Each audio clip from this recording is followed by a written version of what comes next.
bonjour, bonjour, peuple racheté de Dieu. Que le Seigneur vous bénisse ce matin. Que le Seigneur vous accompagne dans toutes vos activités. Que sa lumière luise sur votre sentier.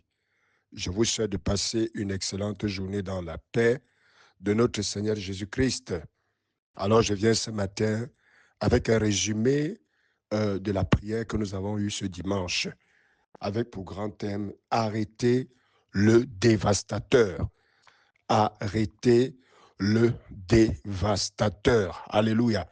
Quand nous parlons d'arrêter le dévastateur, nous parlons de certaines catégories de forces qui ont pour objectif de détruire, de dévaster, d'arracher et de rendre à néant des choses qui nous appartiennent, des choses que nous aurions pris le temps de bien travailler pour pouvoir récolter. Le dur labeur, du fruit de notre travail. Oui, le dévastateur, c'est celui-là qui arrive et qui vient détruire toutes ces choses et qui ne laisse rien sur le chemin. Bien aimé, le dévastateur, il n'intervient pas à tout moment. Il intervient spécialement lorsque un travail a déjà été fait en amont et que peut-être tu es sur le point de récolter, tu es sur le point d'entrer en possession de quelque chose qui est bien pour toi. C'est en ce moment-là qu'il trouve le moyen d'intervenir. Et lorsqu'il intervient, il détruit et ne laisse absolument rien sur le chemin. Alors, telle était la réalité que vivaient les enfants d'Israël, comme la Bible nous le dit dans Juges chapitre 6, du verset 1 au verset 10. Alléluia. La Bible dit qu'il y avait des peuples qui s'étaient mis ensemble pour nuire à Israël. Il y avait le peuple de Madian, il y avait le peuple d'Amalek, et la Bible dit que ces derniers étaient tellement nuisibles à tel point que les enfants d'Israël étaient obligés d'aller se réfugier dans des cavernes et dans des montagnes parce qu'ils avaient peur pour leur vie. Et la Bible dit que lorsque Israël avait semé, Madian et tous les autres peuples avec qui ils avaient fait alliance montaient contre Israël et attaquaient ce dernier jusqu'à dévaster toutes les cultures, même également détruire même les bêtes. Alléluia. Bien aimé, c'était une situation tellement grave, à tel point que c'était une punition devant Israël. Oui, la Bible dit même certainement que c'était une punition parce qu'Israël avait péché contre l'Éternel. Mais plus encore, cela faisait tellement mal parce que c'était une situation qui n'avait pas de solution. Qui pouvait venir les aider? C'était un peuple qui n'avait pas d'alliance avec d'autres peuples. La seule personne qui pouvait donc les aider, c'est l'Éternel. Alléluia. Alors mon frère, ma soeur, toi également qui m'écoutes ce matin, cette situation peut représenter une réalité spirituelle dans ta vie, à savoir que chaque fois que tu t'engages à faire quelque chose, chaque fois que tu t'engages dans un projet dans ta vie, au moment justement de commencer à vivre la réalité de cela, tu fais l'expérience d'une dévastation, tu fais l'expérience de quelque chose qui arrive et qui vient complètement détruire le beau projet que tu avais engagé.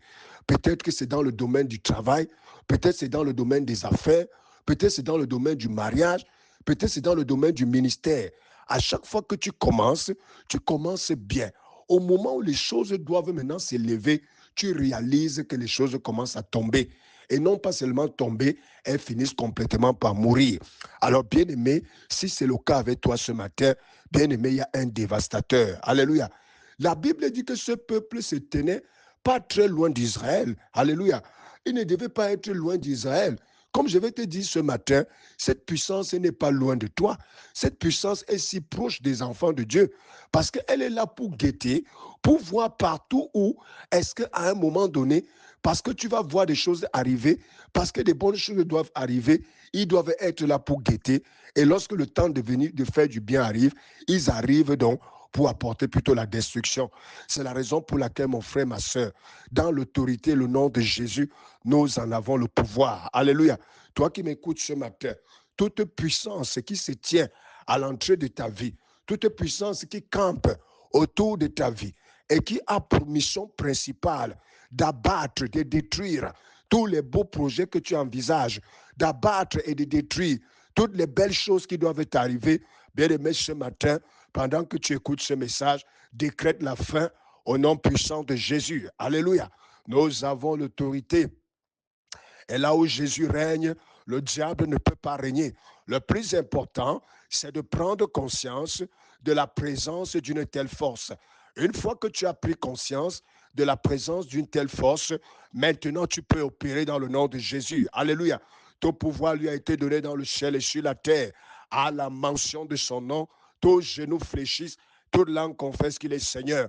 Cette puissance impure, cette puissance familiale, cette puissance négative, cette puissance quelconque qui s'attaque à tes biens, qui s'attaque à la belle récolte de ta vie, qui s'attaque pour anéantir les belles initiatives qui ont commencé dans ta vie ce matin au son de ta voix et au son de ma voix unie, que ces puissances tombent au nom puissant de Jésus, que ces forces lâchent prise au nom puissant de Jésus, même s'ils avaient déjà mis leurs mains sur ce qui était à toi, ce matin au son de ma voix et au son de ta voix, qu'ils lâchent leur emprise au nom puissant de Jésus, que ces forces sataniques et impures qui se cachent, qui veulent assassiner tes projets, qui veulent assassiner ton mariage, qui veulent assassiner ton ministère, qui veulent assassiner ton travail, qui veulent assassiner tout ce que tu essaies de faire ce matin dans le nom de Jésus.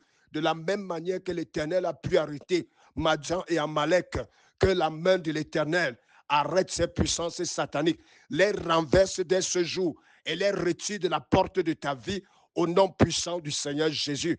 Alléluia. Je déclare que la vie de quelqu'un qui m'écoute ce matin, cette vie est libérée. Cette destinée est libérée. Cette vie est libérée. Cette destinée est libérée. Cette santé est libérée. Ce mariage est libéré. Ce travail est libéré dans le nom puissant de Jésus.